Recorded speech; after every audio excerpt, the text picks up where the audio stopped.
Need a search engine optimization SEO services? Then get in touch with our professional and friendly team to learn more about our range of custom and tailored services designed to suit your exact needs. Every one of our professionals have acquired years of experience, which ensures you get the very best. Our experienced staff is waiting to hear from you and to answer any specific questions that you may have on how we can meet your needs. Just ask for a consultation and let us prove our commitment to you as we promise to maintain the highest level of quality and commitment. Your satisfaction is our prime concern. So please, don't hesitate to get in contact with us and let us show you all the great options we have. And we are the Coalition, loud and proud, outrage porn-free, civilly disobedient media broadcasting live on the Worldwide Coalition Network at coalitionradionetwork.com, facebook.com/The Coalition Radio, on the mighty Twitter at Coalition_radio, and of course the mothership, coalitionradionetwork.com, or our legacy site, coalitionradio.us. Folks, if you could take a moment to like, listen, finish, connect, share, whatever it is, we'd be grateful. Social media is, in fact, a critical part of the mission for every independent broadcaster. Well, joining us is someone who's clearly no stranger to the program. In fact, he goes beyond repeat offender status. He's one of our show's original sponsors, has been on a number of times, and is here to talk again tonight about an issue that really encompasses a major part of his life. It's no secret that he has family at the Bristol-Warren School District. He has been intimately involved through a number of efforts to increase the quality of education to every level of student at every level of Bristol-Warren school systems. He's been a constant advocate for that for years, and he's been a potent voice in the community at every level. And of course, I'm talking about Daryl Gould. Daryl, welcome back to the Coalition. Thank you very much for having me, Pat. Now, we are going to have calls in tonight. I think we're going to give Daryl a couple of minutes to talk, but we'll be taking calls right away. The call number is 401-205-3738. A few technical problems. The first time we tried this, I think we've got it down. Daryl, talk to us. There seems to be this never, it's got to be frustrating. It's issue after issue after issue for public school parents and their children in Bristol-Warren and actually really across the state. But bring us up to date. What's going on?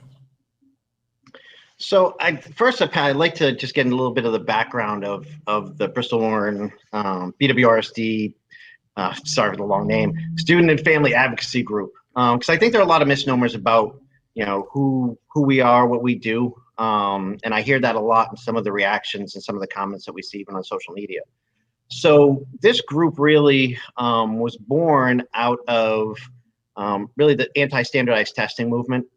And we did a lot of anti-Common Core, and we're really, curriculum-based. We were looking at that side of things. And, as we evolved, and a lot of this was off social media, this goes back about 6 years. So there's a small group of us that, when the town had the district had their, district-wide chorus concert, we're the ones leaving flyers on the cars and things like that. So basically, that's where we started. And then, through our work, while that was happening, my daughter had a bullying situation that I was less than pleased with how it was handled.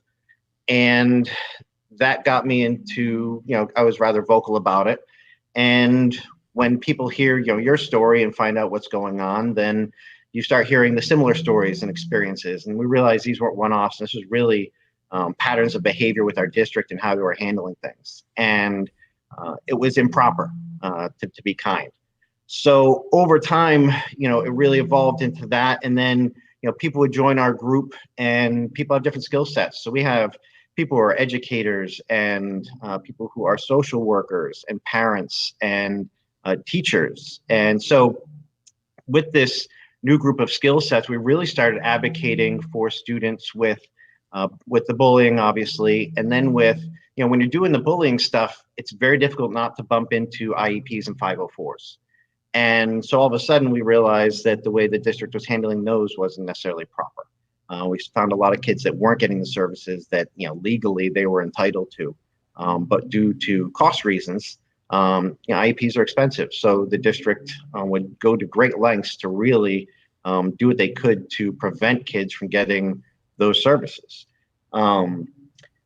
Then we evolved kind of into, when you hear all the wrongdoing that's happening behind the scenes with that, and we got vocal about it, and there were issues like unreported sexual assaults at the middle school, all kinds of stuff that would be brought to us, and we thoroughly vet anything that we share, but we think it's really important for people to understand what's going on.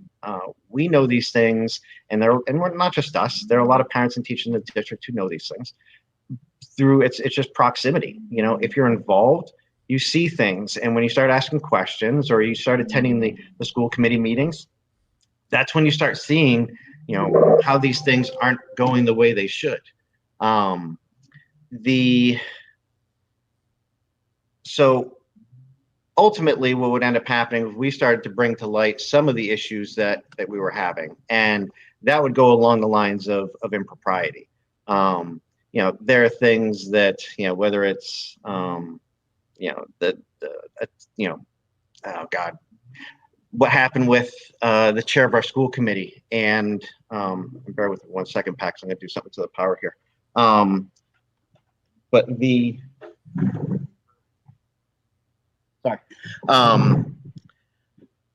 So things like what happened to 2 middle school students being suspended for an extended period of time. Those are things we wanted to share with people so they were aware what's happening. And you'd be amazed how much more information you get when you start sharing these things. So that's really, I know a lot of people see us as negative. Certainly me. I know people might not like my style. I'm passionate about this stuff, and that certainly comes through. I also have an intolerance for being lied to. I don't like seeing things happen when kids are paying the price for it.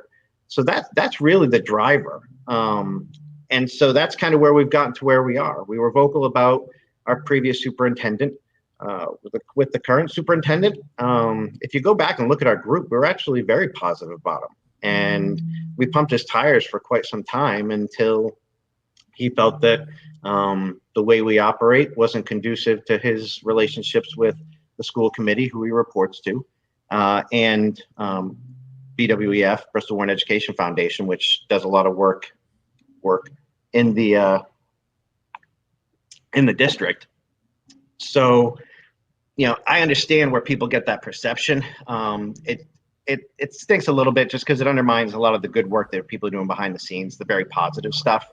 I get it. We share, what's going on, the dark stuff, and it's frustrating and it's not positive. And we get, I certainly hear a lot that people want me to be more positive about this stuff. I'll take feedback. If somebody has a way that we can do this and, have a smiley face when we're doing it, fine. But this is really, it's negative stuff, and it's stuff that people should get angry about. Being angry isn't a bad thing as long as it's controlled.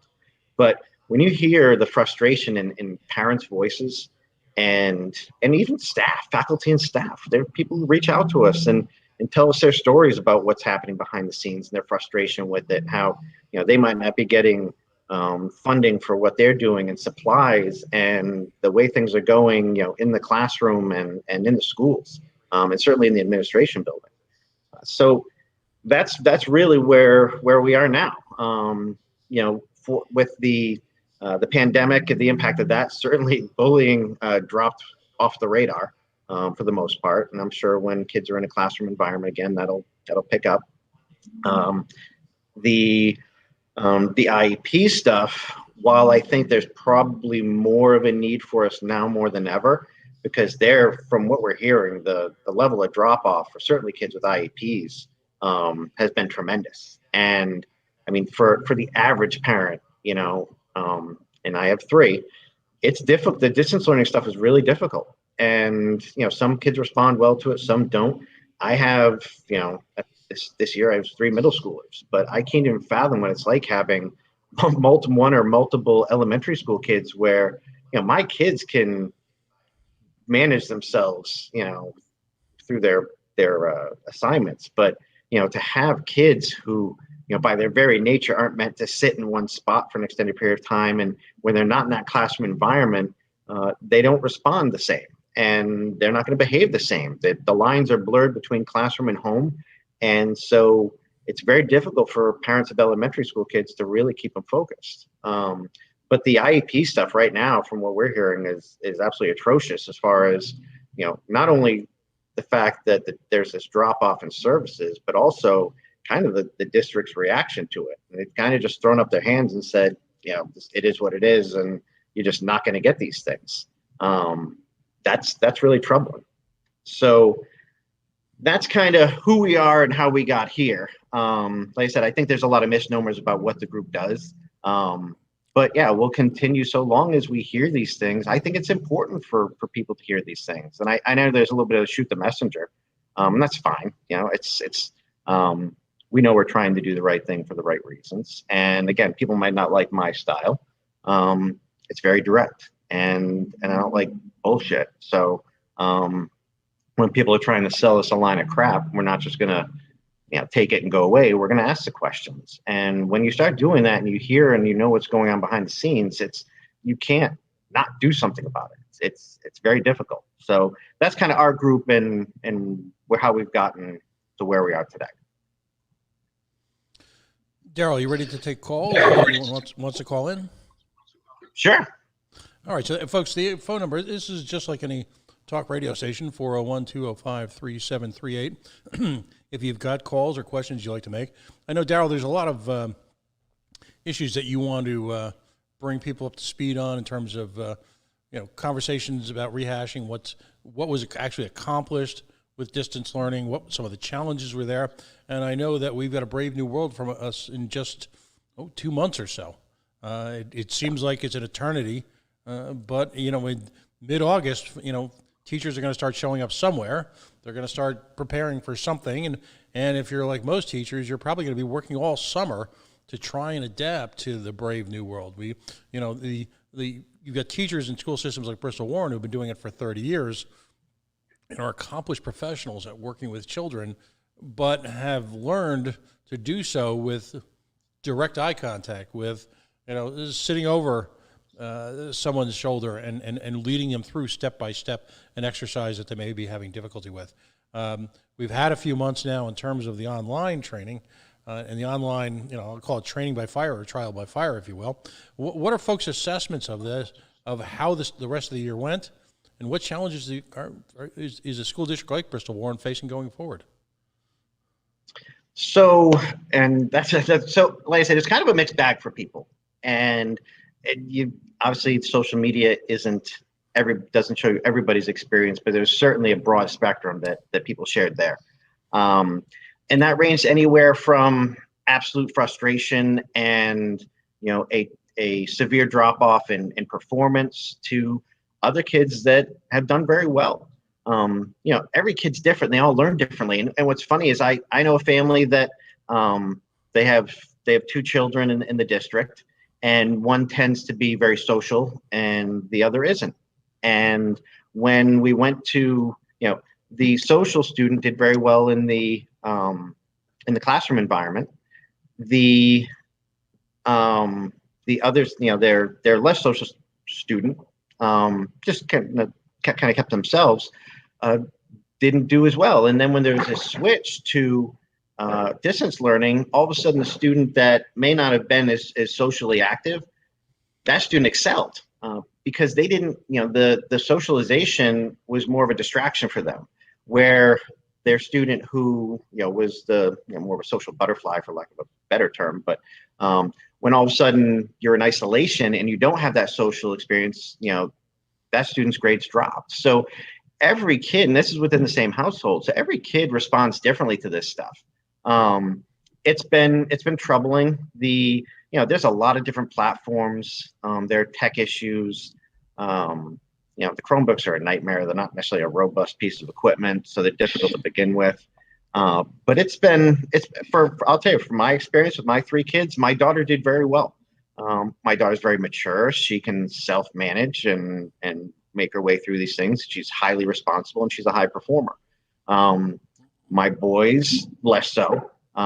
They had, and my boys were in the classroom environment because they had, the teacher right there. They needed somebody who was keeping them on task, to be perfectly frank. And there when we switched to distance learning, there was a certain level of trust I had in them to be doing their work. I can look in Aspen, which is the database that we have for our students' grades and assignments and stuff. But you have to understand that teachers might not even be necessarily entering that stuff in right away. So while it's not necessarily a great tool to measure or to get some visibility into precisely where your student is at any given point in time, it could be updated, it might not. So I let my boys, I gave them a lot of rope, and they, ultimately I was contacted by the school, and we had to circle the wagons with the teachers, their team, and they were tremendous. They were very helpful. They were also very flexible with things. My boys had some assignments they hadn't done. They hadn't necessarily been honest with me about how diligent they were with their schoolwork. And ultimately it came to a head where they were doing really poorly grade-wise. So credit to school. I that's one thing I want to clarify. There's very little we do as far as frustration with teachers. And I know that people try and ding us for that we have nothing to say about good to say about teachers, the administration. A lot of our frustration lies with the administration, and the teachers, like anything else, they're good and bad. My experience is everybody's been very cooperative and helpful. So I know that there might not, not everybody has that experience, but with distance learning, when I needed the teachers and the guidance counselors and stuff to help us get through it, they were there. They were proactive about it. They reached out and said, "Here's what's going on." I had to sit down with the boys and identify a plan for them. I thought it was very important that they caught up on all their work because it was assigned, and whether it was they were going to grade for it or not because it may have been old work, that's irrelevant to me. There's a cumulative effect with this stuff, and there's also an obligation. This is the work you were given. You're obligated to do it, and so that's what my boys have been doing for the better part of the last probably 3 weeks. Is not only their core work that they're assigned on a daily basis, but also trying to catch up. So I saw, again, within my house, I saw both ends of the spectrum. And I can't even imagine what it's like. I've heard the horror stories of some parents of elementary school kids where it's very difficult to keep them engaged. And especially when, some of these parents are essential workers and they're working out of home. So they're trying to do their job and, be a parent and teacher all at the same time. And it's very, very difficult. So, the distance learning thing, excuse me, really that's one of my concerns is what that's going to look like for next year. And so why don't we transition into that? So, the 2020-2021 school year, there's a lot of uncertainty. We don't know where we're going to be as far as the governor's concerned and what this all looks like. My hope, especially given her recent behavior with, being in crowds of 10,000 without a mask and holding hands and such, and basically violating all of her social distancing rules that she enforces on us. I'm hoping things get loosened up. But the reality is we may be going into the next school year with some kind of hybrid combination between in-school and distance learning. Dr. Bryce, our superintendent, did have a Zoom meeting with the parents group of Colt Andrews, one of our elementary schools in Bristol. And unfortunately, it was something where it wasn't a true Q&A. You could submit questions beforehand and they'd be vetted, and I don't believe there was an opportunity for secondary questions. So it was very scripted, and there's a lot of control over the direction of the conversation. But the subject of what next year looks like did come up, and things like this district might not be able to afford to have buses because with social distancing, it'd be 22 kids on a bus. So theoretically, it would at least double the amount of busing that we would require. And Dr. Bryce said there's just no money for it. We've heard things like, or he mentioned rather, there might be one Chromebook per family. As someone with 3 kids, 2 are in the same grade, I don't know how that's supposed to work. My hope, especially in the transportation thing, I just can't believe that that's a reality. They are talking about, staggered school days, and these are really, I know that everybody's just waiting to get through the school year, and it's been, not just school, but everything else around us has been a nightmare. There have been like wholesale changes with how we deal with things on a daily basis. So this, I know that when, everybody's looking forward to the end of the school year, but this is really something that people need to pay attention to, because these are the questions we need to ask so we are prepared. I know families that if they're looking at distance learning next year, they're likely going to homeschool. They might go private. That might be something I explore as well. I don't, as great as our teachers are, this, none of their experience is based in this, and they did a great job given the circumstances. But unless we see a whole lot, and it's just, again, we got a summer to get through this. So I don't see how, there's drastic changes in, the technology that's available to us, and how this all works. So my hope is that we return to a traditional school year where everybody's in the buildings, but I don't think that's the case, and I think people really need to stay engaged this year more than ever.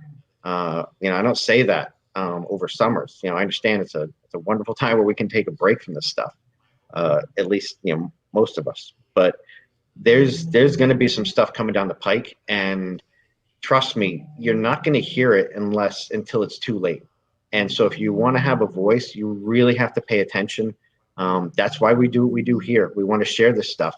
You're hearing this from us. The Dr. Bryce shared this with some parents, but there isn't an open dialogue. And if you go to our school committee meetings, that's not the place for these things. It's generally a one-way street, and as far as communication is concerned, unless you're on the agenda, and even then, you're not going to get a real true Q&A that I think a lot of parents, we're going to have a lot of questions. How does this look? What does it impact? What grades are going to do what? And how are we, when we're all returning to work, how is this all supposed to work together? So I think that it's really important for people to pay attention this summer. Ask the questions. We've already seen some stuff happening behind the scenes that is troubling, especially given, I understand that there are certain things we have to do because of the restrictions that the government's putting on us. But there's also, when you talk about budget, for example, there's been, this district got fully funded, and we have a surplus that Dr. Bryce earmarked $1 million of, 2/3 of it, $1 million of 1.5 towards protecting teacher salaries, which is great. But then all of a sudden we start chopping teachers, and we're hiring administrative positions, and our district is really heavy on the administrative side. You start looking at, like a lot of districts our size don't have an assistant superintendent, and then have all these, heads of, department heads on top of that, operational officers and things like that. So we're really top heavy. It's one of the first places I think we could make, see some savings. My hope is, if there are cuts, that's where they take place. I don't like seeing it happen at the school level. It shouldn't, because again, the district got all the money they requested. There's a surplus. The towns, Dr. Bryce in meetings has tried to hang his hat on almost putting it on the towns as far as, I don't know how much, I don't know. We don't know if they're going to meet the commitment to fund the district, that they made during the JFC. The towns, agreed, they voted and they agreed to doing that. So that's not going to, they have to do that. And Nathan Caluro, who sits on the town council of Bristol, is very vocal about that. He said, this is an obligation we made. We voted on this during JFC. We know what the state funding is. So we know what we have for funding. There is not this uncertainty or ambiguity around how much funding we're getting. And so when he uses that as an excuse, I get a little bit concerned. And I have trust issues with Dr. Bryce. There are a lot of things that have happened that, behaviorally, that I think is not becoming of someone who is a leader of our district. I caught a little flack because we shared, you know, we were talking about Dr. Bryce had gone down when the pandemic hit. Dr. Bryce went to Baltimore to be with his family for like 9 or 10 weeks, and when he returned to the district, he didn't quarantine himself as required under phase 1, and returned right to work in the administrative building. Now, at its surface, this seems petty, but what you have to understand is, the bringing this up as a topic of conversation was based upon the fact that, during this whole pandemic, there were a lot of decisions made by the administration and Dr. Bryce that really were done under the flag of we have to follow the rules. These are the governor's guidelines. We have to follow the rules, follow the rules, follow the rules. And much like the governor going out and holding hands and not following social distancing guidelines during protests, Dr. Bryce didn't follow the rules when he came back. And the problem I have with that is the senior class this year, for example, their graduation was butchered. And there were parents who reached out and had conference calls with Dr. Bryce and I believe Aaron Schofield to discuss different options. And we saw what a lot of other communities did. The other day I drove through Barrington and they shut down the county road in Barrington for a short period of time and had a parade, basically like a car parade for their seniors. The streets were lined with people holding signs and balloons and waving. I mean, was it the graduation they had hoped for? No, but the district over there certainly worked with the parents and said, let's try and do the best we can. And they did something. And as I rolled through there and I saw the people lined up and down the streets, I thought, this was really nice of them to do. And so, everybody's trying to put their input, and they were just shot down. And again, the response they kept getting is we have to follow the governor's rules. And I have a problem with the hypocrisy of it. The whole, rules are for thee, not for ye. These are rules that these people, shove down our throat and use as justification for the decisions. But when it comes time where it impacts them, there's an inconsistency there. And I think that does warrant talking about. And I've seen other behavior like that, from the administration and such. And again, that's why we talk about these things. So again, to get back to what next year is going to look like, my hope is that I can't imagine a world where we don't provide transportation. But again, I don't know if it's a scare tactic on the administration's part, but they brought it up and put it out there. So, we share it in order to get, and honestly, there were a lot of people, I had some people who were bus monitors and bus drivers who hadn't heard it. Some of them were, some of them weren't surprised by that. That's the information. The bad news is the stuff they're going to give you at the 11th hour, where you don't have a chance to fight the fight and advocate against it. They just want to roll these things out and not be questioned or contested. And that's not the way that our district should be run. At the end of the day, I'm not one of those people who's like, I pay your salary, you work for me, but you are elected and public officials. And there is an element of that. We do have a say, and we do have a right to ask questions and find out what's going on.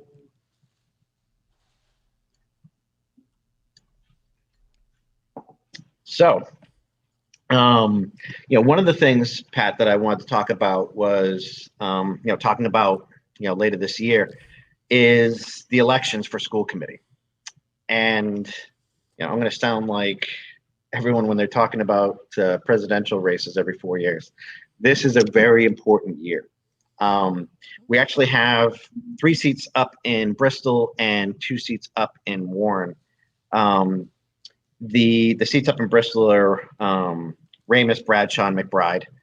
I'm not going to get too deep into the candidates themselves and who they are and what we should do. I know we have time to do that over the next couple months. And on the Warren side, it's Saviano and Bento. So there are 5 seats up, and it's my understanding that there's some individuals like Nikki Piper, who is the chair of BWF. She's likely going to run. Marnie Kindness, who I believe is also BWF.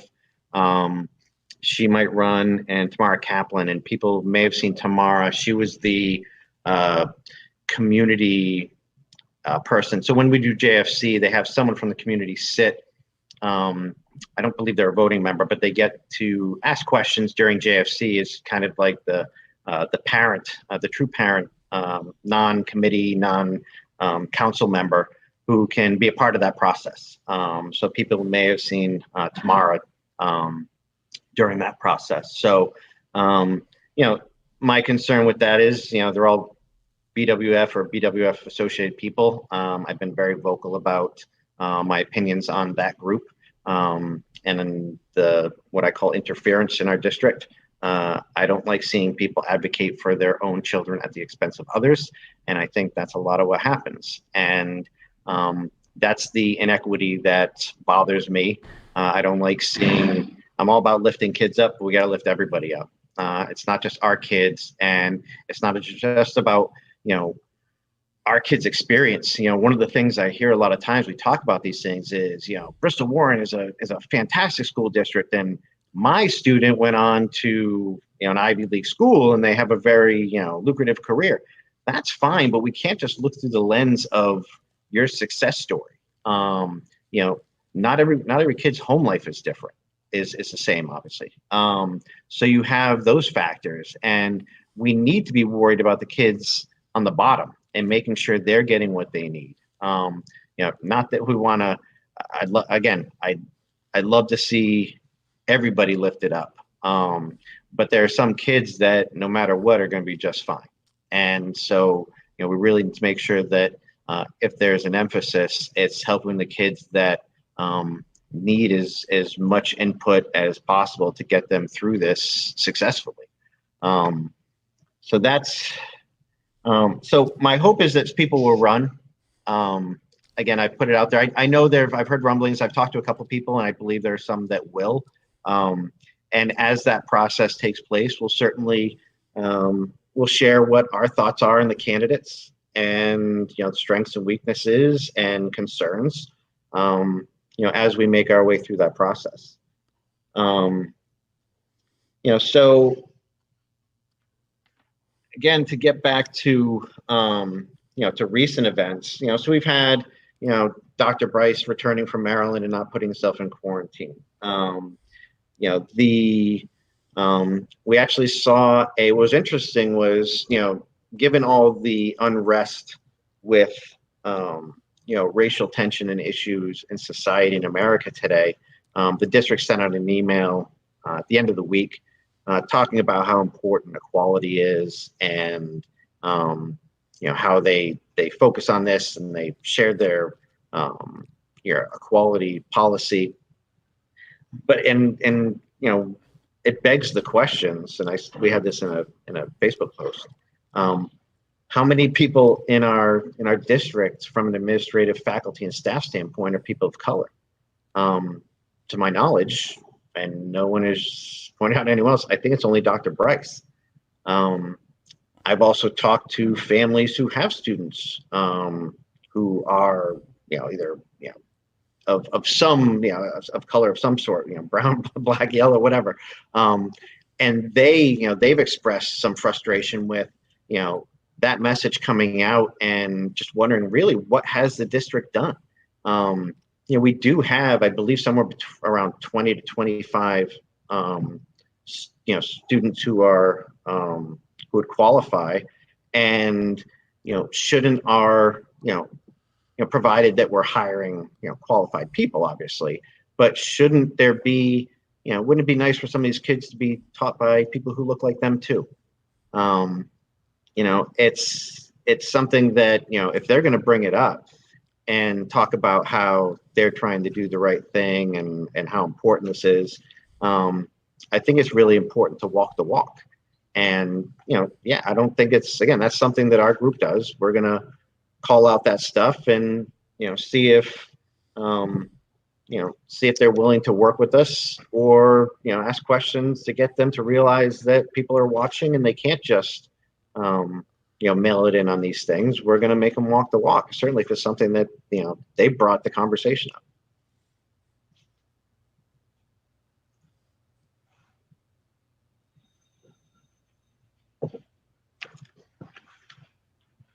So I don't know. I can't see the comments, Pat. So I don't know if there's anyone commenting or with any questions or anything. Let me. Corey says, "I was so saddened by the amount of students of color that have said they were bullied because of their color, and the district did nothing for them." That's pretty confounding, Daryl. What are your thoughts on that? And that's some of that. And we've dealt with some of these families, and I will say this. A lot of what happened there happened under the previous superintendent, Dr. Andrade. I'm not saying that it hasn't happened under Dr. Bryce, but a lot of these things are kind of historical things that didn't correct it. Maybe, Dr. Bryce has only been at the helm of the district for a year, not even. It's going on, it'll be a year, I believe it's July. So, a lot of these things, it's old business. Not that it doesn't sting, or not that it didn't happen, but it's not something my hope was that when Dr. Bryce landed, I knew some families who have students that are mixed or whatever, and they said they were really happy when it was nice to have a strong black man at the head of our district, and it was someone that their kids could look up to. And further down the road, those things didn't come to fruition like those families had hoped, and it was it was kind of disappointing for them. So I get it, but again, some of the hardcore stuff that we hear that on our end, it may have happened a while ago, but it's unacceptable stuff, and that's something that as a society, I'm not going to put it totally on the schools to handle that. Those things start at home, and there are conversations that need to be had. But these are the difficult conversations that people avoid because they're uncomfortable. Those are the conversations that we like to be a part of. Growth comes from discomfort. I say it to my kids all the time. When you talk about, lobsters, when they molt their shell, that happens when they outgrow the shell they're in, and it's very uncomfortable for them. So they have to shed it and create a new one. So, but that growth comes from discomfort. And I think there's a hyper emphasis on being positive, that, in my opinion, is akin to whistling by the graveyard. Being positive and ignoring problems is not a way to fix things. And based upon some of the problems we have, some of these things are willful. They're by design. They're on purpose. So people are intentionally hiding information or doing certain things. There's a lot that goes on behind the scenes. I hear a lot of behavioral stuff, and there's a ton of stuff. And I've said this before. There's a ton of stuff we don't share. I don't get into the, what administrator is having an affair with what teacher. That stuff's garbage as far as I'm concerned. If that's happening, that's a personnel issue within the district, and not something that's not what we do. It's not on my radar. It's, that's just drama and noise. We really try and focus on, again, the things that are impacting the kids. My hope was over time, we'd see some systemic change, and we haven't. And I think, I'm somewhat of the opinion it doesn't really matter a ton who our superintendent is, because ultimately the school committee is driving the bus here. But I think we went, honestly, from a superintendent who was maybe lacked conviction, is probably a nice way of putting it. And not necessarily a driven, principled individual. And so we went from maybe inept to corrupt. I have some problems with the way things are going right now. And I think if anybody looks at it at its surface, the hypocrisy, the misinformation, the tone of the district. We've had families who are reached, the district is looking at student social media accounts and reaching out to families and saying, the post on your page wasn't positive and you really should be more supportive of the school district. Garbage in, garbage out. You get what you give. And so, I think it's comical that the district is going to reach out to parents and ask them to change their tone on things when they're just reacting to their experience with whether it's graduation or some kind of disciplinary issue.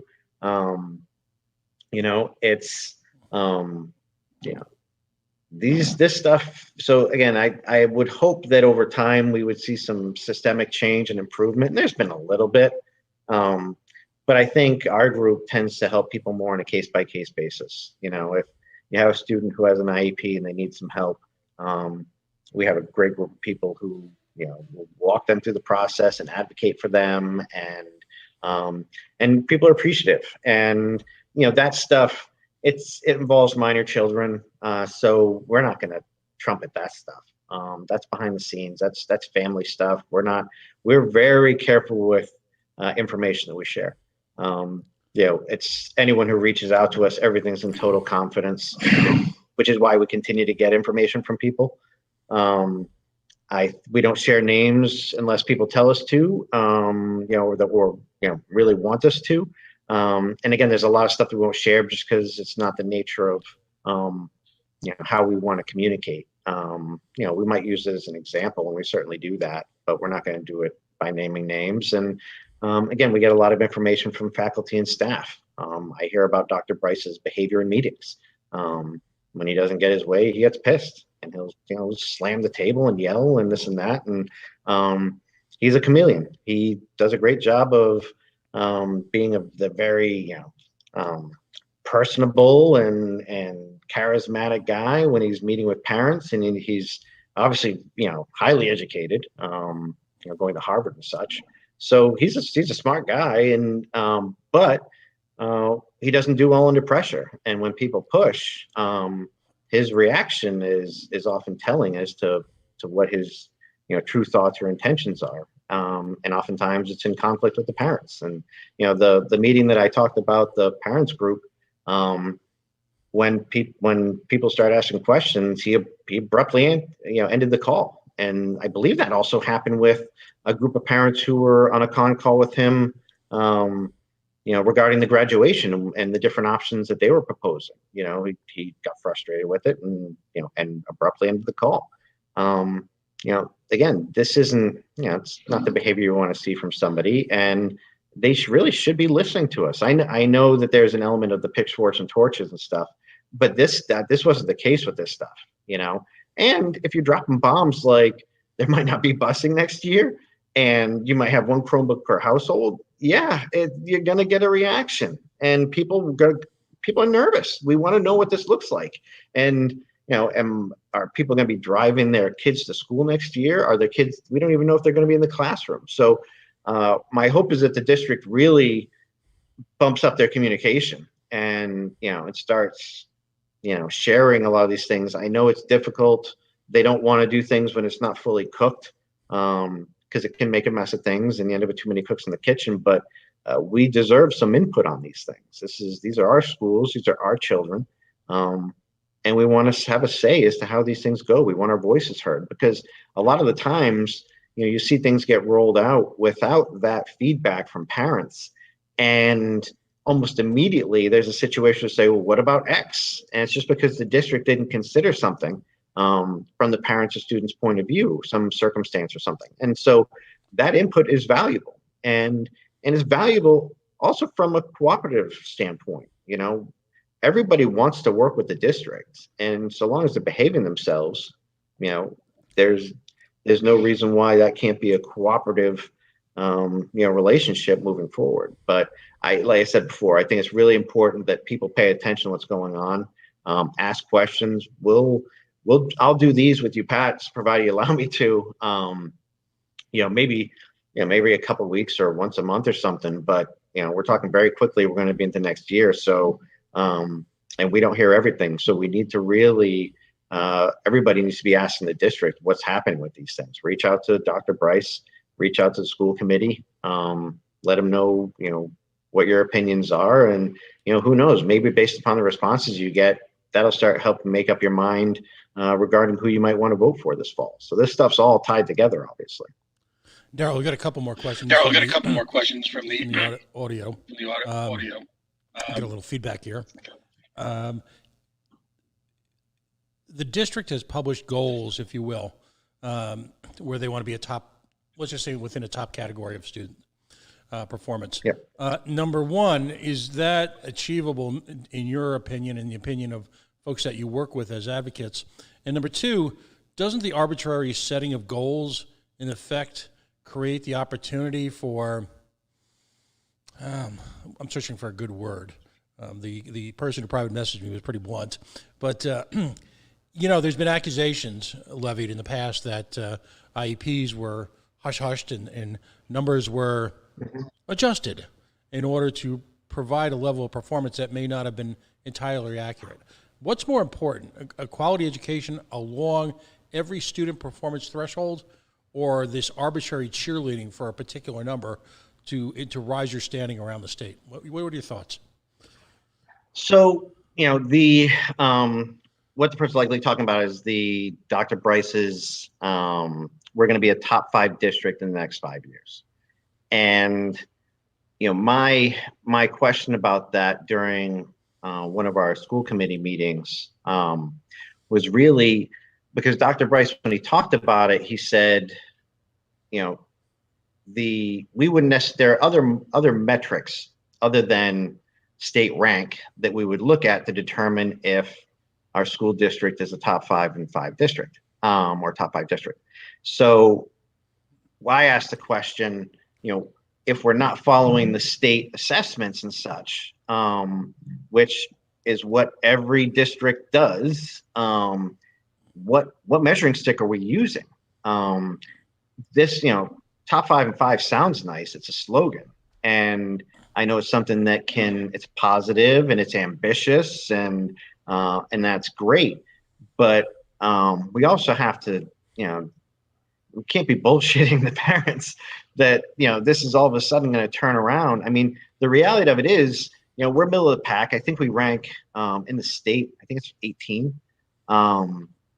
So, to go from 18 up to top 5, and let's be honest about it, for probably the top 2 to 3, they're not moving. We're not gonna beat Barrington. We're not gonna beat East G. So really, we're saying, we're hoping we can get, top 3, 4, or 5 in the next 5 years. But even then, that's a tough road to hoe. And I personally don't see it happening. And my concerns were when asked about it, the response was, and again, this is during a school committee meeting, so it's not that back and forth. But Dr. Bryce said, when I walk down our hallways, I see, teachers teaching and students learning, and that's the mark of a good district. That is not something measurable. That is something that sounds really nice, and it pumps the tires of the students and it pumps the tires of the teachers. I'm not saying that's not deserved, but I just don't, that's not, when people are sidestepping questions like that, if everything you do is under this, we're going to be a top 5 and 5, and that's why we're making these choices and these decisions. Again, we're going to ask you to be consistent, and we all want to follow along. And I want to know that, for example, our standardized test scores, 25% of our students are proficient in math and 33 are proficient in reading and language skills. What are some goals there? What levels of proficiency? I mean, I think that's atrocious. And that said, I understand that standardized testing is not necessarily a great measurement for every student. But if this is the tool that they're using and they hang their hat on, and it's the only one we have, then yeah, that's what we got to go by. So, that in my mind, to have a quarter or a third of our students not performing at grade level proficiency, I'm sorry to say it's a failed district. It's not the teacher's fault. It's not the student's fault. A lot of this, again, is going to fall on the administration. It's the decisions they make, the resources they give their teachers, the climate. We've had different administrators, different principals and superintendents. Some of these people rule with an iron fist. Other very laid back, and it's a mixed bag. But we need to see some consistency, and we need to see some transparency. That'd be the big one for our district. So I love the positivity and the striving towards that goal. But when you say, all right, what do you mean by top 5? And they're like, well, and they do a little song and dance, that's when I start getting a little bit nervous about, are we just being sold some slogan? And we're going to get, 5 years down the road. Because the reality is, especially with my kids won't see any of this. My daughter's entering high school and my boys are entering hopefully 7th grade. They're not, if things get fixed, they're not going to see the benefits of it. I'll still be here doing what I do because I think it's important, and there are other people in this district that I care about, and I want to see good things happen for them. But this is, again, these are the questions that people need to ask, and demand answers. And just because you get an answer doesn't mean that the question is being answered. Like I said, the example I gave with Dr. Bryce and the what measurement we're going to use. Those are things that we need to pay attention to. And again, those are the questions that should be asked. I know that, like everywhere, we're going to see the pandemic being used as an excuse, for certain decisions being made. Sometimes that's fair and accurate, and I think other times it's just that it's going to be an excuse. So I'm sure we might hear at some point, we were on track for top 5 and 5, but now it's, because of the pandemic and distance learning, and I can't see that our district is going to perform better under these circumstances. That's not the overall, tone of what I think's happened. But we'll see. So again, that's another area where, pay attention and ask questions. And when people say top 5 and 5, ask them what they mean and how are we going to get there? It's nice to throw out there when you're asking to get your district fully funded, but where's and then to have all these teachers get cut and it's. I'll be honest with you, I advocated against, I said we should be pumping the brakes, certainly because of the pandemic as far as fully funding. And I think there's a lot of things financially we need to look into in our district before we fully fund it. There are people who believe that the more money you spend on your district, the better education you're going to get. And that's not the case. But it feels good to say, to advocate for let's fully fund this district. This is the next generation, and you'll hear all that stuff. And not that there isn't some element of truth to it, but I'd be upset if I was one of the people who, advocated for the district to be fully funded, and then as soon as it happens, you turn around and cuts are being made that you would think weren't happening as a result of the district being fully funded. So again, another area where people need to ask questions. I'd be pissed if I advocated for that stuff and all of a sudden the district turned around and started slashing people, and was hiring administrative positions, and we had the surplus and everything else. So again, it's just some contradictory stuff there that people need to ask questions about. Daryl, well, first of all, I want to tell folks if they want to call in by phone, you can, 401-205-3738. We had a couple of people call in. Just give us a minute or so. Sometimes Daryl's in the middle of an explanation or a question. Also, you can type in your questions into the chat.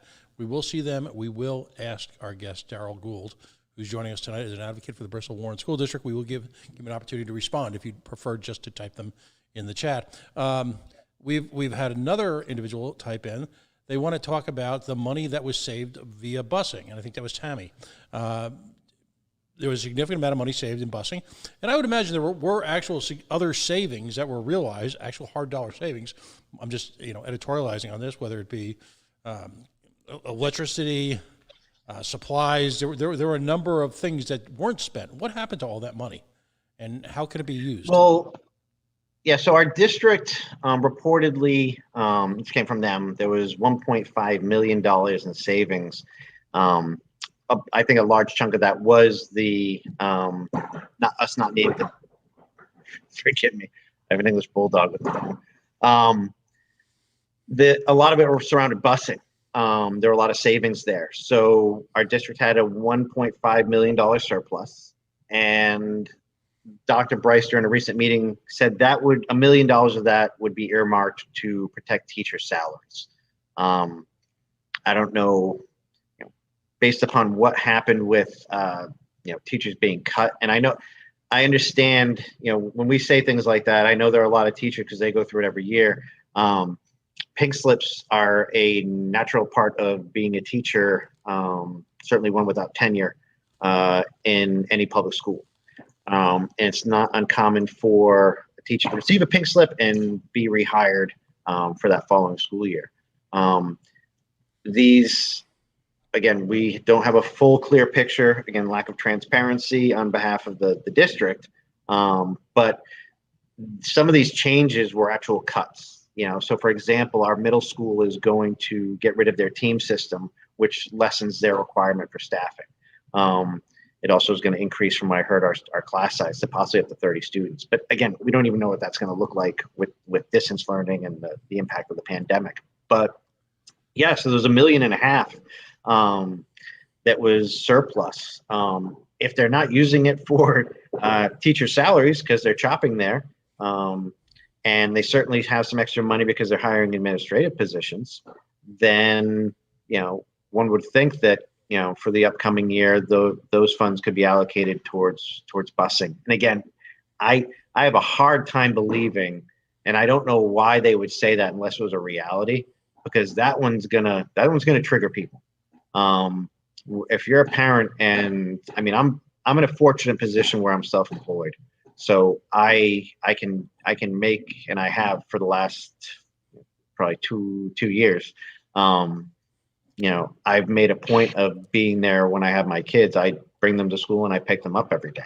Not everybody can do that, and I totally get that. So maybe this $1.5 million, if they didn't use it for to preserve teacher salaries or protect them, then maybe it's something that it gets allocated towards transportation for the next year. But that's, again, that's something where, I think the bus drivers and the monitors have every right to ask. It's a little difficult there because they work for a private company per student. So they might have to go to their employer, but a lot of these people are also parents in the district. So, and you're a taxpayer. You don't have to, if you live in this district, you're paying taxes for it. You have every right to ask. So these are the questions that people should be reaching out to district and saying, hey, listen, we know you mentioned that, there might not be school buses next year.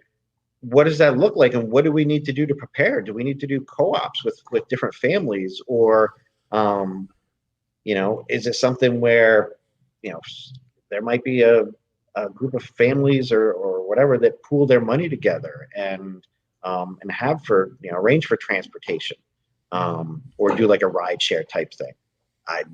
But these are, it doesn't make a whole lot of sense looking into it and stressing out over it if we don't know what it looks like. And I know that they might not know themselves, but if they're far enough down the path where they're sharing information like that, then they have a pretty good idea. And this is where they really need to, if they want to earn the trust of the people in this district, they need to be honest about it. And that needs to be a cooperative dialogue. These aren't things that should be happening in the back room between Dr. Bryce and the school committee. We all should be aware of what's going on so we can prepare. This is our school district. Speaking of administrative hires, has there been an expansion of administrative staff in the past few months? Have additional significant hires been made? Yeah, there's and so what we found out, because there were a couple of people who came in and they weren't, any position hired by the district has to be put in front of the school committee. What we discovered was there is an exception if that is a consultant and it's a contract position. So there were a couple positions that were hired, and there appeared to be, some nepotism there with Dr. Bryce, a former schoolmate at Harvard. The concerning one was Dr. Anthony Pope, and we talked about that before.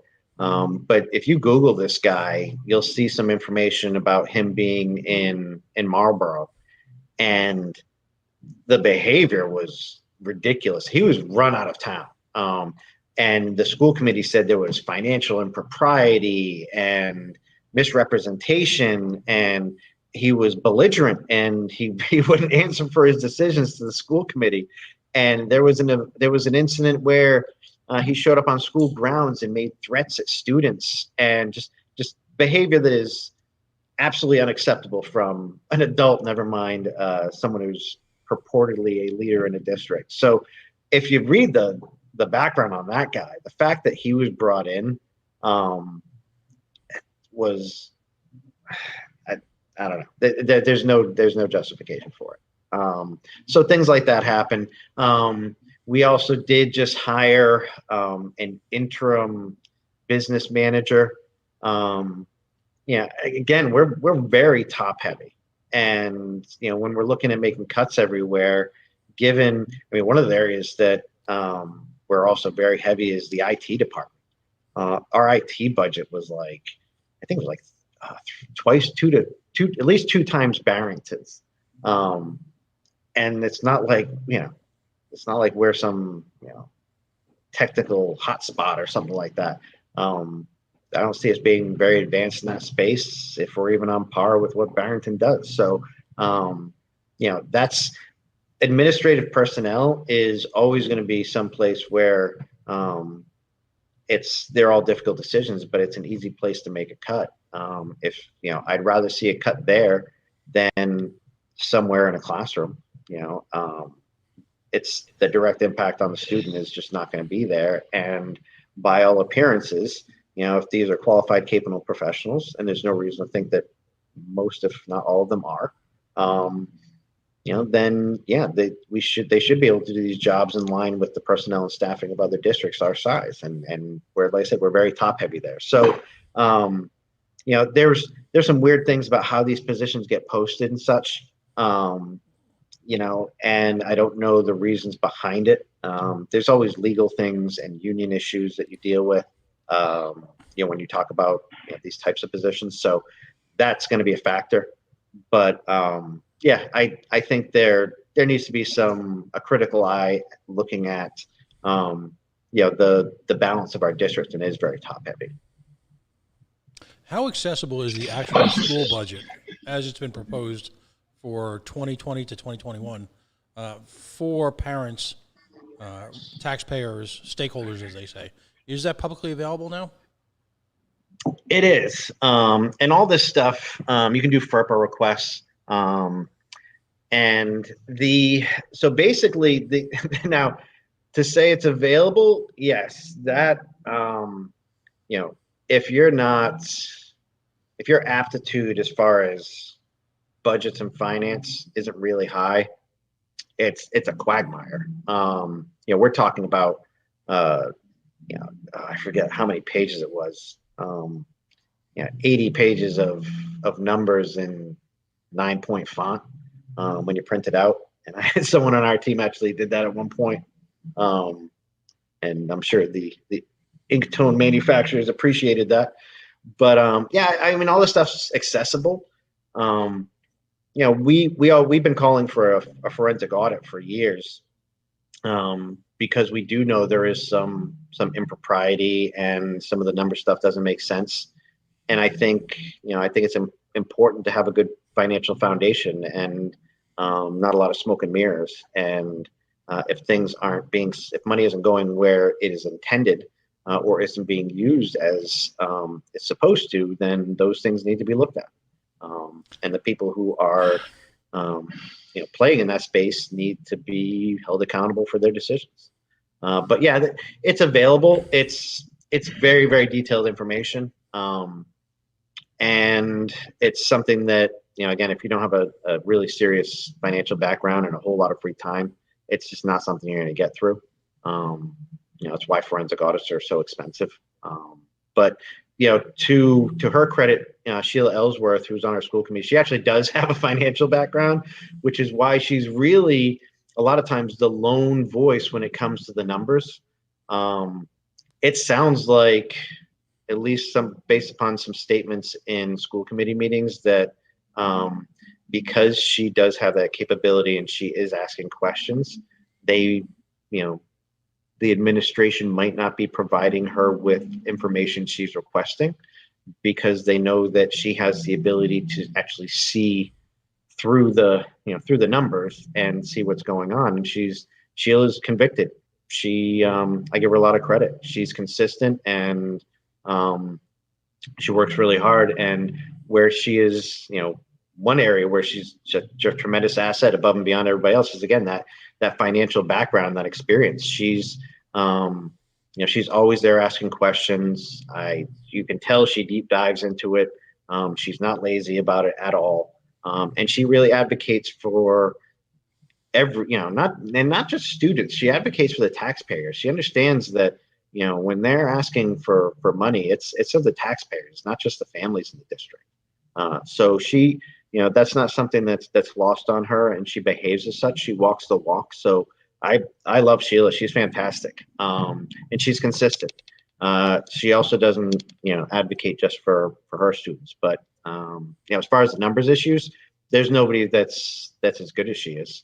And I think we need people like that who, there are certainly people who would ask the questions, but if you don't know what questions to ask, then you're not going to get very far. And Sheila has both, which is fantastic for all of us, because otherwise those questions would be asked.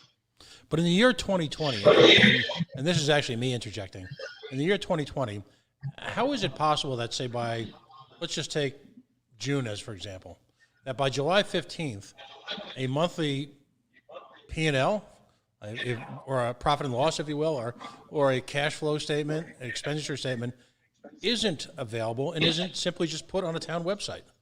It's with the opportunity to drill down if necessary. But again, this is from a public information status. This is simple stuff.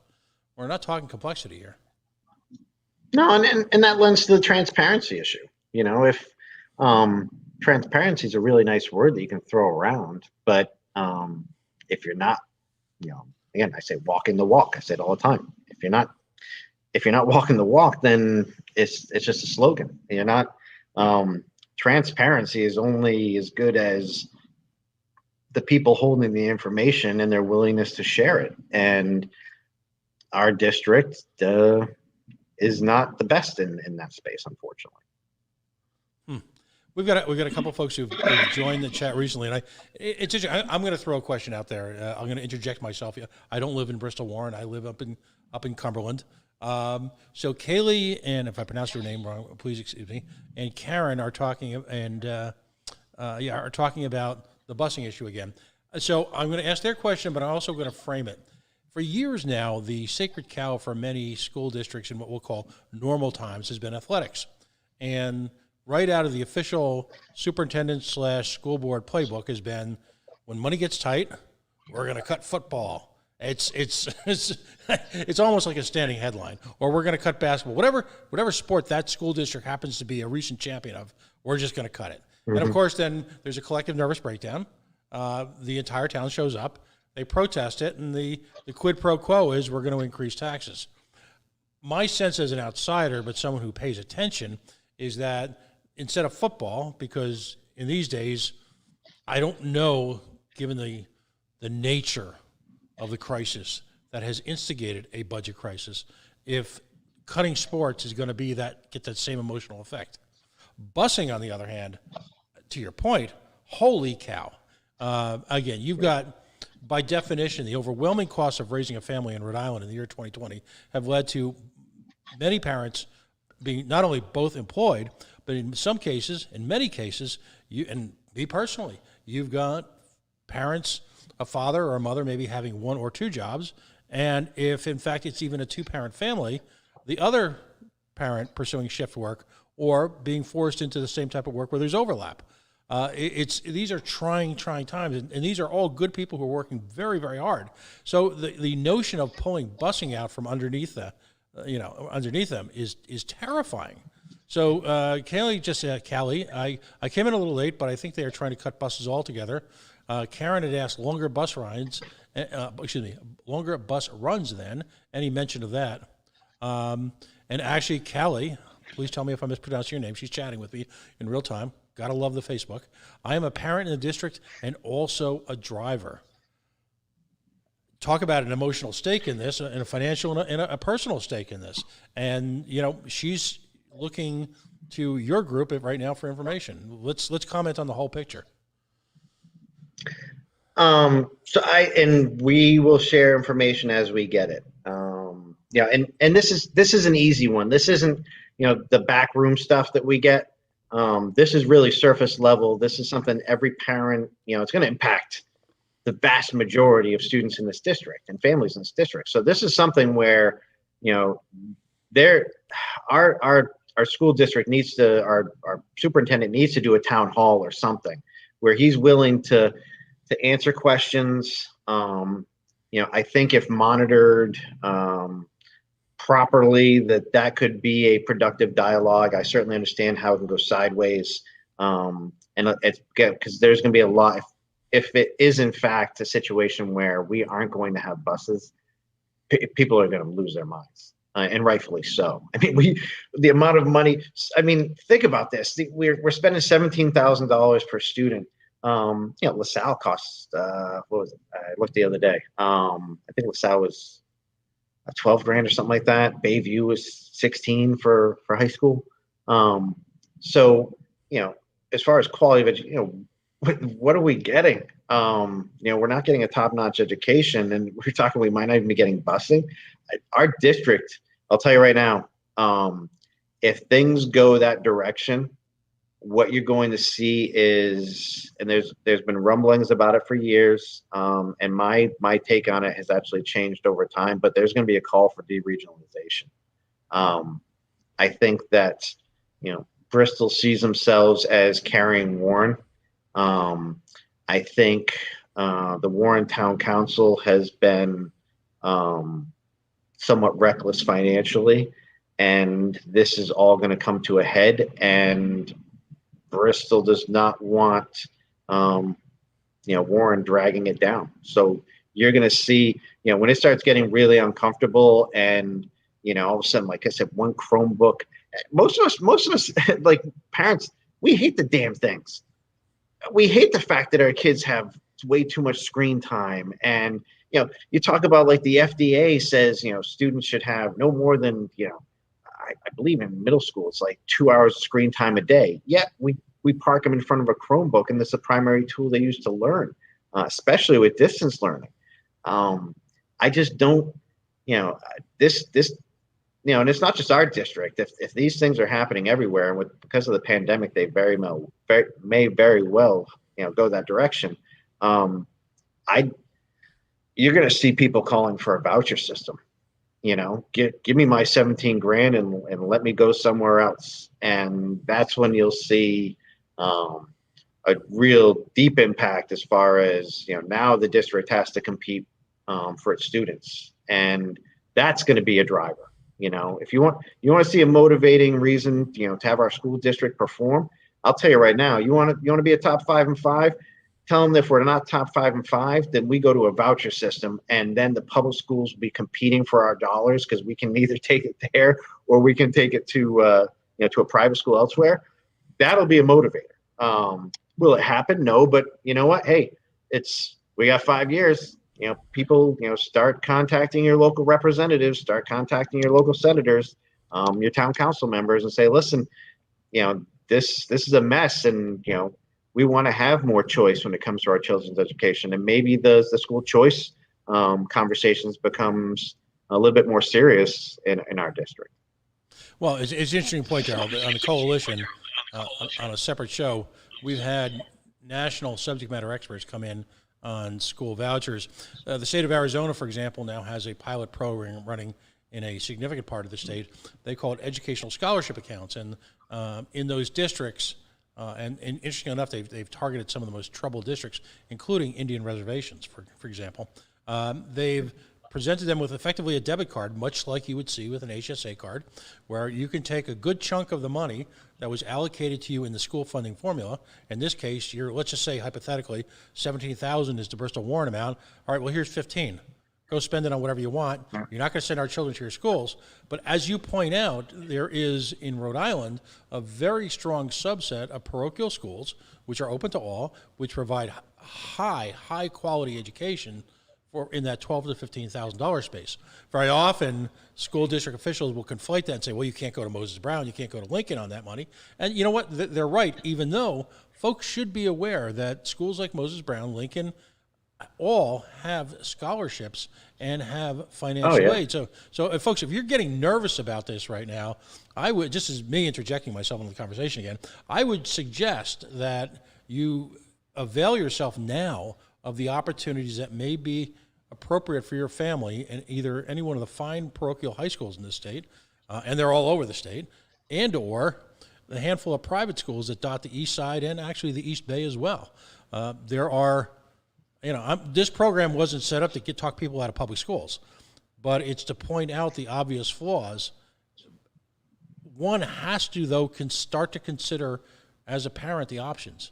And my children just graduated from college, so a sigh of relief. That's one challenge I don't have to face right now. But as someone who has spent a lifetime, literally a lifetime, trying to figure out how to get his children a top-notch education, I can tell you, just to throw this out there, you're talking to a guy who did over 3,000 Lyft rides while working full-time so that he could send his children to the right schools. I know the pain, and I know the opportunities, too, that are out there. It's daunting for everyone, isn't it? I mean, these are, we've got a number of folks weighing in right now who are both school bus drivers. We've got school monitors weighing in. Jill points out buses hold 70 to 77. That's 3 children to a seat.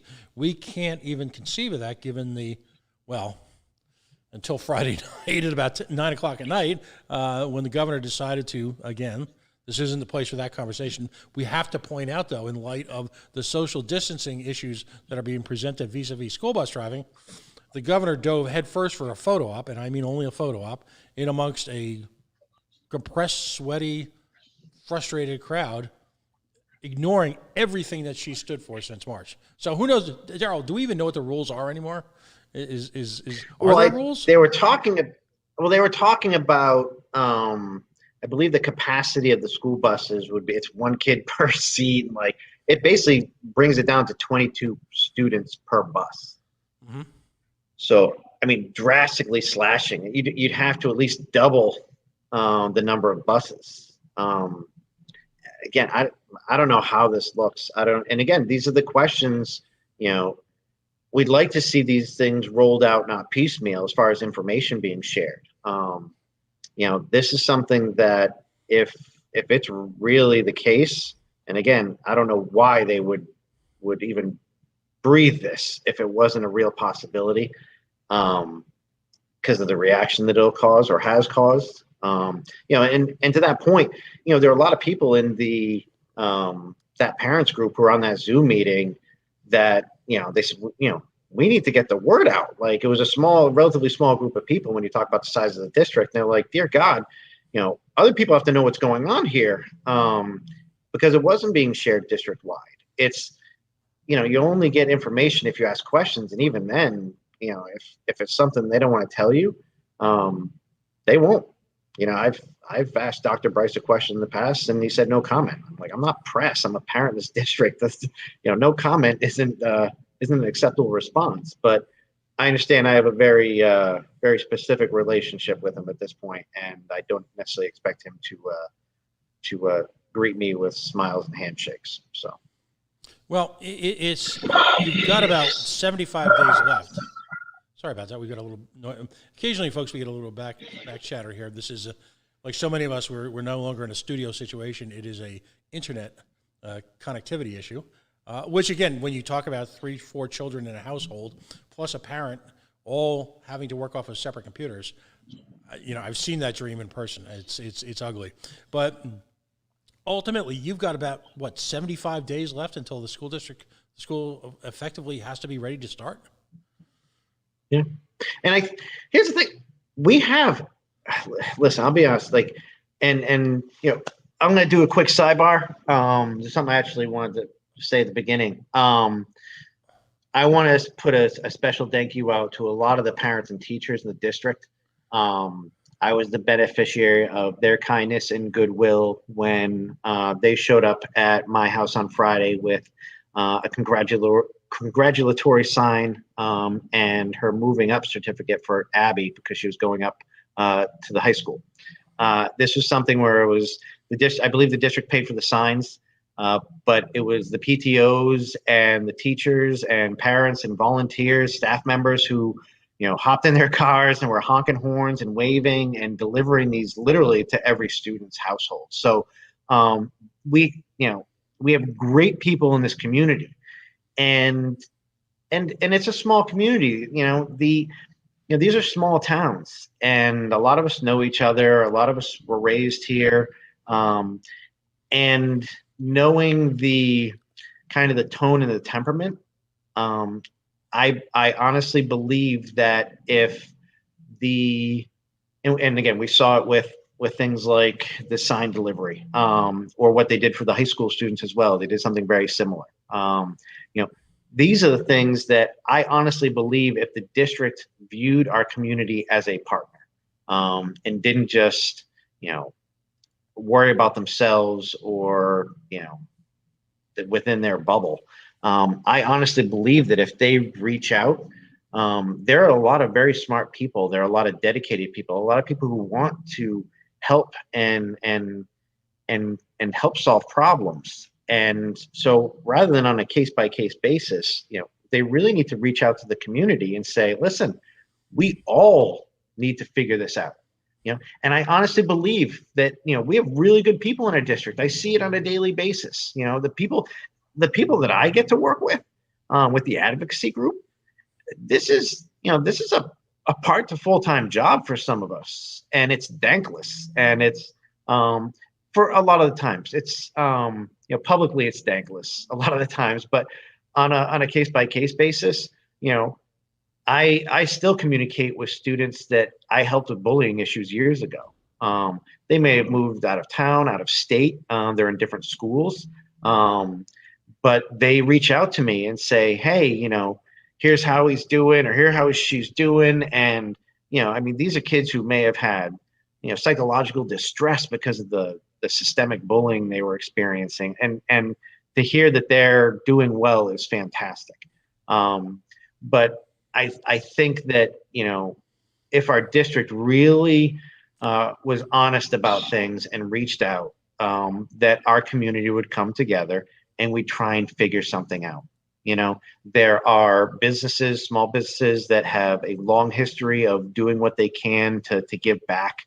There are people on an individual basis who have given their time and volunteered in our schools and done what they can. There are people who are very good at raising money. And so these are all skill sets that very few people have all of them, but collectively it's something that we, I think, again, if the district reached out to us, we could solve a lot of these problems together. You need multiple voices, multiple points of view. People who are, and that includes the people following right now, the bus monitors and the bus drivers, I don't know jack about a school bus. Okay. But these people do, it's part of their job. So they might say, hey, listen, you know what? We may be able to do X because of their proximity, because of their job, they have an understanding of things, or, we see this stuff all the time. Some of the best ideas coming out of, large corporations is the functional stuff that people who are down at the lower level say, I deal with this and it's broken. And what if we did X? And it might get, cooked and changed a little bit as it goes up, and, tweaked to make sure it's something that's viable or whatnot. But I believe that if the district was open and honest with us and came to us as true partners and did, some really open meetings, take feedback. And this, they're always going to say we can take feedback and reach out to the superintendent. No, we need everybody to hear the questions. That's the same thing I say about school committee meetings. I don't go up. I could ask my questions or make my statements to Dr. Bryce. I don't, or the school committee. Will that serve a purpose? Possibly. But I also know that it's really important for other people who they might not think of these questions, or they don't even know that these things are even an issue. They need to hear the questions being asked. They need to hear the answers, or the fact that there isn't an answer. This is, that's the value there. So I think, this one-on-one, like reach out on an individual basis. No. We need to, open things up. Again, be transparent and get people involved, because I honestly believe that if you reach out to our community, we will be able to work together with this district to solve some of these problems. It's not going to be perfect, but you're going to be better off. And at least if we're involved, we will have an understanding of the real challenges. We can sit here and be armchair quarterbacks without knowing everything. But let us into the kitchen, let us see how the sausage is made, and we might be able to help.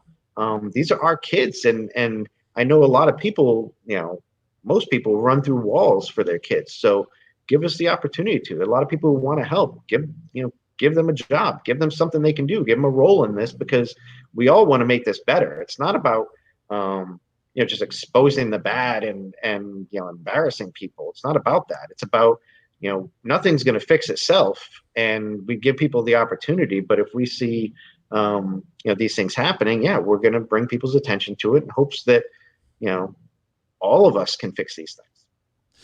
We've only got a couple minutes left. If folks want to dial in, again, the phone number is 401-205-3738. Also, we've got a couple more folks who have weighed in.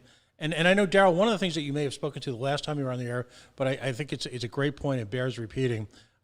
As systemic as some of these issues are with the management at the school district level, ultimately, the controlling force really is at the electoral level of the school board. Speak to that in a minute, but Tanya has posted this point. We bus drivers could figure this out if we were informed of this issue. There is always a solution. Exactly. Tanya, you're exactly right. Corey joins us again. I think there is chronic issue with the district, especially some school committee members and BWEF members, that because they haven't experienced it in their lives or in some ripple effects for them, that they really believe that there isn't bullying, racial issues, and really troubled kids who need help. It needs to start being, let's help all kids, and people need to get their head out of the sand because there are kids who need more. That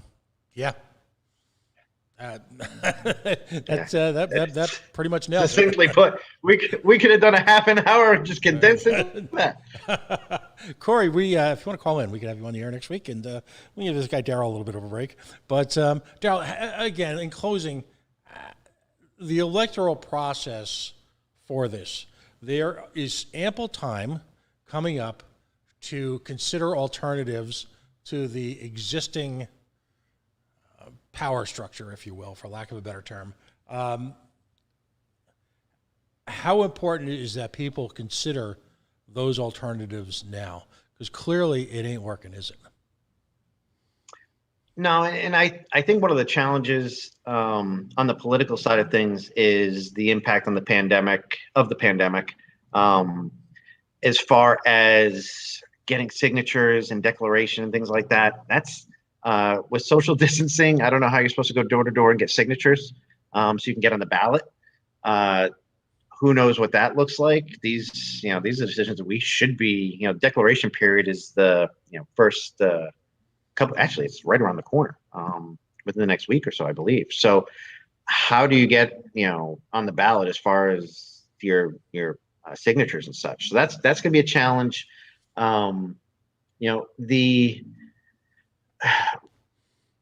My hope is that, as Corey, who commented, I have some concerns about our school committee. I'll talk about that later, but I think in general, there are certain people who I think there's a very small number of people who are steering things, and it's being done to the benefit of very few people. I know that people on the school committee may use their influence in the schools. We've talked about that in the past, and certainly as people declare and that stuff shakes out. But I hope people run, and I hope people, what you have to look at is, and the folks I mentioned earlier who might be running, and the fact that they're all from the same school of thought, or they're BWEF people or whatever the case is,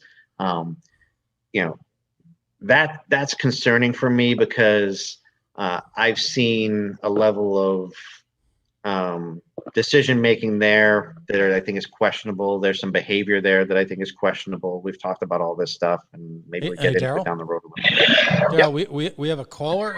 It comes in as anonymous. So hold on to the seatbelt. Let's hear what Anonymous has to say. Anonymous, you are on the line. What's your first name? And say hi to Daryl. Hello? Yeah, you're actually on the line. Hello? Go ahead. I can't hear anything. Hello? Okay, you are on the line. You should be able to, or actually ask me your question if you can't hear anything. And or I can hear you. I don't know if they can hear me. Hello? Ask away. Or ask on the chat. Hello? Hello? Oh, that was frustrating. So that didn't come through. If Anonymous, if you're listening, just put a question in the chat. We're sorry we couldn't pick up on you. I know you tried to. May have been someone else named Anonymous called a little earlier. So Daryl, let's. I guess we sadly need to kind of wrap it up. That's fine. So like we said, and just in closing, my hope is this is something that people see some value in. If you want to reach out to me, you can reach out through the Facebook is real easy. Google my name, you'll see my phone number and all that stuff. Trust me, that's been shared far and wide recently. If people have questions, reach out. Our hope we'll continue to share things. Please follow the advocacy page.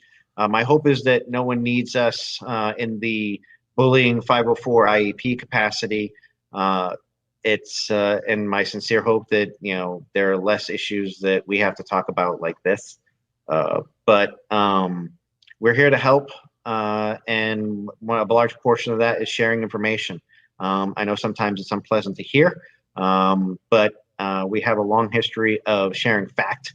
I've said it before. There are a lot of people who don't necessarily like my style.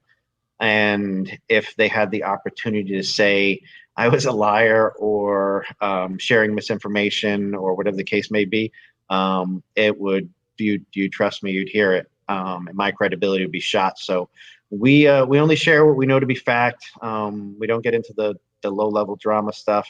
And we do it, believe it or not, it's somewhat of a public service. We believe everybody needs to know this information. So who you should be supporting or not supporting, or what questions to be asked, or you can, so my hope is that, and if it's something we need to organize, we'll do so, but let's start looking at some, large parent, not just school, within the schools.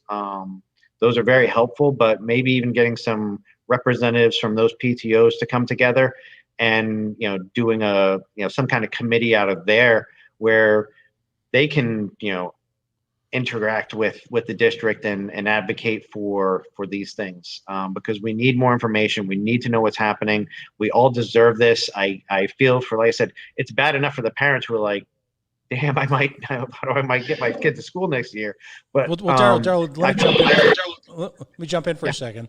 The Miranda is, and this is fascinating to me, because this is a really nice touch, and to see this not be successful is kind of sad. Miranda notes the bus driver's monitors made a clip to say, "See you next year. Have a great summer," etc., to the families, and thank you to the district. It was sent to Dr. Bryce, according to Miranda, and I guess it appears that they never reached their intended destination. Now, Miranda, I'd love to have you reach out to Daryl offline to talk about that because, it's, I want to say this carefully. Bus drivers and monitors are a critical part of the daily student process. And I know that there are times when they are taken for granted. We are blessed here in the state that our bus drivers and monitors are accomplished professionals. And the way we know that is because, well, we never hear about them. And the reason why we never hear about them is because they have quite the safety record in this state. Bus monitors were put in place years ago because of a tragedy. And every morning when I'm late to work, I get caught behind the bus and I see these folks who are clearly concerned with the children, clearly have made a connection with these children. These children spend a lot of time with in some cases, with their drivers and monitors, and they look up to them as, sort of their family figures to them. They see them every day, and connections and relationships are made. To see that type of outreach, which was, in my imagination, done clearly on people's own time and just as a gesture during a difficult year, I think would be sad. But Daryl, any thoughts? I mean, I think that bears a connect. Go ahead, buddy. I think it's a great point. I think, when you think about this, when it's, and I know a lot of parents, bring their kids to their first day of school. Not everybody can do it. And so think about this. Your bus monitor and your bus driver might be the first person from the schools that your kindergartner or first grader interact with. They're the ones when the bus doors open and they're there for their first day of school. These are the peoples who you have to comfort the crying child. You have to and again, this isn't part of their job description, but but this is one of those things that this is part of the reason why these people do these jobs. They like being at the ground level. They like that interaction. You have relationships with these people. These people know their bus drivers. So I think it's really awesome. I'm not surprised. I think it's really awesome that they put the video together. And I'll reach out to Dr. Bryce. I hope they do as well. And just say, hey, listen, we got made aware that, they put this video together. Yeah, people put their time and heart into this because they care, so they do this, let the, for the students, for the families. And I think it'd be received very well, if that had happened, I would have loved the opportunity to say 5 minutes ago when I was giving kudos to everybody else to say, hey, special thanks to the bus monitors, and the bus drivers. They did something really cool. And they took these videos saying, bye, and we'll see you next year, hopefully, and that's awesome. But you could send them here. Listen, if nothing else, upload it to ours, and we'll make sure that everybody in the state sees it. Because think also, Daryl, in many cases when you've got a lower school, middle school, some of these bus drivers or monitors meet these kids for the first time when they're they're little tots. And they're the ones who see them up through first, second, third grade, sometimes maybe even longer.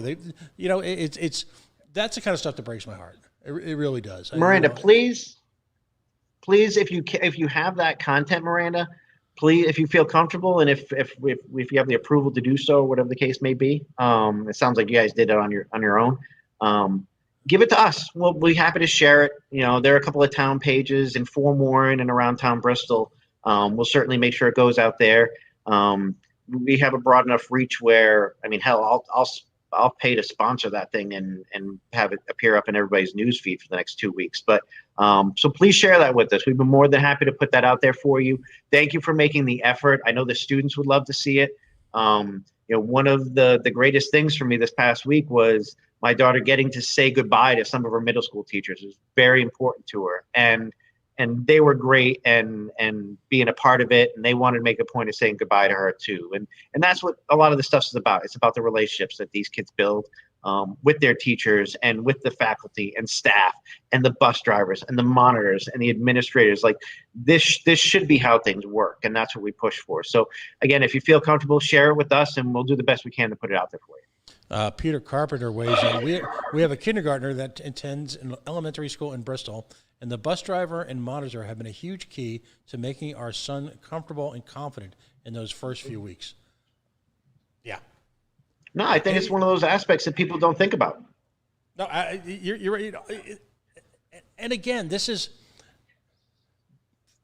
if we could take positivity away from conversations like this, is that it's clear that Bristol and Warren are communities that deeply care about their children, deeply want to be involved. There's so many, my wife's a teacher, and she fortunately teaches in a very good environment as well. But I can tell you from her experience, there are school districts around the country where people are just mailing it in, that you don't have that emotional bond, you don't have the community backing it up. Let's take away a positive that in towns like this, people give a damn, people care, and they want to look after each other, and here's the key, they want to participate. They want to be involved. That is possibly the single biggest difference between successful school systems and failing school systems, that you have a true community involvement. And that's something that should be treated as a strength, not a challenge to someone's administrative confidence, if you will. And that's the difference, what truly takes. If you want to take a school department to the next level, that's a critical component for making that jump. It just is. I don't know, Daryl, I don't know if you that bridge between the community. Right. I just wanted you to take us home for tonight. Folks, a quick farewell message, if you will. Daryl, we're going to have Daryl on as we build up our new facility here in Providence. The coalition is going to have Daryl on repeatedly, particularly as we approach the school year, in order to give him a bigger forum to present his challenges to the school district and what his community and what his committee can accomplish on your behalf. And then we'll be with him throughout the school year, because ultimately it just doesn't end at Labor Day. There will be, the world as we know it in education has changed, I believe, permanently. And we need folks who are willing to take the ball and run with it. So Daryl, I'll do the station closeout, but you have any final thoughts you want to add? No, just like I said, we're almost done with the school year. Thank you to all the teachers who worked so hard with distance learning and trying to make this stuff work. Kudos to the parents who are working so hard at your jobs and trying to become a teacher and manage all this stuff under very difficult circumstances. My hope is this, people start paying attention and we start to unify and work in the same direction with the school district. So we're here as always. Thank you, Pat, for giving us this platform to share things, and for the added functionality of people, be able to call in and text in and stuff, because it's, in as much as some of this is sharing, people are going to have some good questions or information that they want to get that we might not even have, but at least if we know they want it, we can certainly make the effort to get it for them. So thank you for everybody for following along. Like I said, we'll do this from time to time. Please follow the advocacy page. We share a lot there as well. And if you think we can be of any assistance, reach out privately, and we'll do what we can there as well. I want to take a moment to thank folks for joining and participating. The purpose of the Coalition Radio Network, if you will, is to provide community programming for people of all backgrounds, people of all concerns on what we call third rail issues across the state. It can range anything from educational to legal, to judicial system, politics. As you know, you can tell we're commercial free, so we afford the opportunity for speakers to really dig in and dive deep into their subject matter. And if you've got issues or concerns that you want to address, feel free to send them to p4@coalitionradio.us. And as always, if you could take a moment to like us or share the page, we'd be grateful for that too. So in closing, we are the Coalition, loud and proud, outrage porn-free, civilly disobedient media, broadcasting live on the worldwide Coalition Radio Network here at coalitionradionetwork.com, facebook.com/the Coalition Radio, on the Mighty Mighty Twitter at Coalition_radio, and of course the mothership at coalitionradionetwork.com, our legacy page at coalitionradio.us. We've been on the air for almost 8 years now, believe it or not. We welcome you to our audience, and we hope to see you again soon. Have a wonderful evening.